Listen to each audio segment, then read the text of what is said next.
Today I'm going to talk about an album by Alice Cooper that doesn't get a lot of attention. The name of the album is The Last Temptation. And I think it's a very unique type of album in his discography, and I'll explain my reasons for this in the video. The album tells a story and is tied to a comic book that was released back then. The album has a lot of guest stars as well as some others who co-wrote some of the songs. Despite all of this, the critics were not blown away with it. But for me, and if you know me, I've been a big Alice Cooper fan for the last 35 years. In my opinion, it's a top 10 album, which is impressive considering he has released about 30 studio albums. The album was released on July 12, 1994. It is celebrating 30 years. It's an interesting album because it doesn't fit into any of his specific time periods. And if you're an Alice Cooper fan, you know he has different time periods in terms of his music. The band started playing psychedelic rock and then went on to hard rock, and then he became a solo artist, and then he did new wave, and then heavy metal, and then glam, and then this album. So this album sits between his glam period with the two albums Trash and Hey Stupid, and which, by the way, Trash has an anniversary coming up, so I'm going to do a video on that. And the other album was Brutal Planet, which was his industrial period, which came 6 years later. So it was kind of a big gap in his discography as well. So it's also like, it's a rock album, or it can even be considered a rock opera. I know he has a few concept albums that tell a story. This is one of them. And it's also funny, I don't remember this album back in 1994. I bought Trash, I bought Hey Stupid when it came out. I loved them. And by 1994, I was really into grunge, like Soundgarden and Alice in Chains. So I don't remember this being released. I think it wasn't really that popular, but I heard it for the first time years later when streaming was available. And I thought it was good, so I went out and I bought the CD. So let's talk about some of the people involved on the album. On guitar, we have Steph Burns. He played in heavy metal band Y&T and later with Huey Lewis and the News. On bass guitar was Greg Smith. And he's played with a lot of artists such as Ted Nugent and Rainbow, and he appeared in Wayne's World in the scene where Alice Cooper is playing Feed My Frankenstein, and then he goes to talks to the guys. On keyboards is Derek Sherinian. He's one of the most talented keyboard players from rock and metal. They even call him the Eddie Van Halen of keyboards. I have an interesting story with him. He released an album about 2 years ago, and I reviewed it on my channel. But when I did my research on who he was, I discovered he played with so many different bands, and I looked at the list of albums he was on, and I noticed I had a few of the CDs in my collection. Like it was, it was this one, The Last Temptation, and then he also played on Sons of Apollo. So he's been on many albums. He's been with Dream Theater. And lastly on drums, David Uusikonen. I'm probably butchering that, but he played with the rock band The Hooters. And there are some guests in the album. The most notable one is Chris Cornell. He wrote the song Stolen Prayer. He does backing vocals on that. And he does backing vocals on another one called Unholy War, and I'll talk about those next. And then there were two songs written by Jack Blades and Tommy Shaw from Night Ranger and Styx, respectively. And they were also in Damn Yankees, a supergroup that they were both involved in.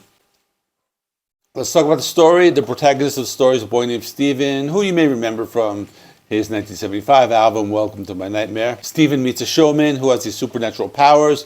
He tries to persuade Steven to join the traveling show called The Theater of Real, the Grandest Guignol. And if he joined this, he would never grow up. The story is based on the concept of a morality play, which dates back to medieval times. And it's about when someone is put in a position where they have to choose between good and evil. The full storyline was part of a 3-part comic book series written by Neil Gaiman. I've never owned the comic, but the first page of the comic is included in the CD booklet, and they also show some of the pages in the Lost in America music video. I'll show a clip of that later. And then the comic was first published by Marvel, but later reprinted by Dark Horse Comics. Now let me talk about the songs. I'll mention both the music and how it fits into the story.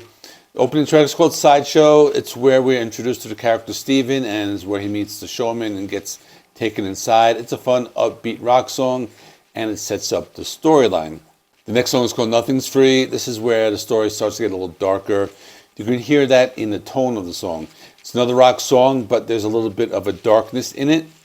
In this part of the story, the showman tells Steven he wants him to join the theater, but he has to pay with his soul. So that's the idea behind the lyrics, when nothing's free. but you will be free from the claws and flaws of your family and free from obedient life. So the boy is being tempted with these things.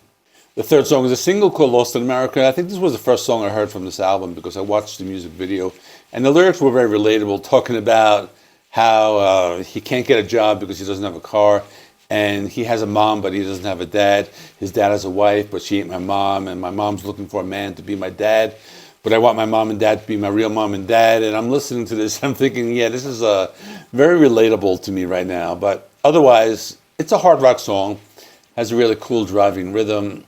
This one a music video as well. As for the story, basically the boy Steven talking about a situation, and that's why he's being tempted with this new life.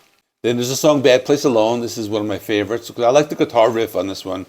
One of the heavier songs, and this is when Steven sees the show set in bad parts of the town where there are zombies, and they sing to him about how crime and addiction caused their deaths, and they tell Steven he's one of them, which is a killer and a blood brother, and more zombies are asking Steven to join him.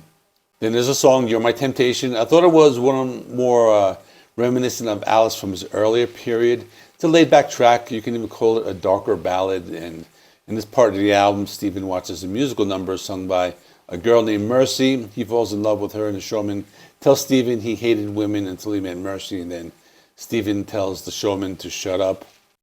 Next, we have the song Stolen Prayer. This was co-written by Chris Cornell, and you can hear him sing during the chorus, during some of the higher range vocals. It's more of an acoustic ballad. Alice Cooper describes it as Alice Cooper meets Johnny Cash.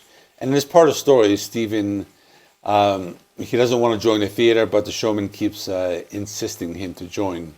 Then there's a song called Holy War. This is more of a hard rocker. You can also hear Chris Cornell doing backing vocals on this one. And this is when Steven tries to fight against the showman because he believes he is Satan. So he turns to Christianity, and this also ties into Alice Cooper becoming a Christian. He became a Christian in the mid-'80s when he got sober, even though this is his first time writing a Christian-based album. There's a song called Lullaby. I thought this was more reminiscent of the music from back in the Welcome to My Nightmare days, that type of softer, haunting rocker. And in this part of the album, Steven returns to the theater of the real, and he rejects the showman or Satan, and he tells him to go back to hell where he came from. Then there's a song called It's Me. This was one of the singles. It had a music video, one of those typical Alice Cooper power ballads. And as far as the story goes, the showman tells Steven that no matter where he is, that the showman will always haunt him, and Steven will never be able to hide from sin. The last song on the album is Cleansed by Fire. It's another one that's a hard rock song, and it closes the story. Steven is reminiscing about everything that the showman put them through, but uses the power of Christianity to set the theater on fire and send the showman back to hell. They show the scene in the comic book, and the comic depicts it as the showman turning into a giant snake, and everything else disappears, basically in the end of the story, as he was saved by Christ. So that's all. Let me know if you've ever listened to this album. I know it's very different, but I've heard some Alice Cooper fans saying they like it a lot, and then I've read some reviews saying it was a weaker album, so I guess it's a kind of divisive album as well. Check out this ranking video I did of all 30 Alice Cooper albums if you want to see that. But as I said before, Last Temptation is going to rank pretty high, so you can see where I put that. Thanks for watching. Please give this video a like, hit the bell for notifications. You can find me on Facebook, and you can find me on TikTok. There are links in the video description. I'll see you in the next one.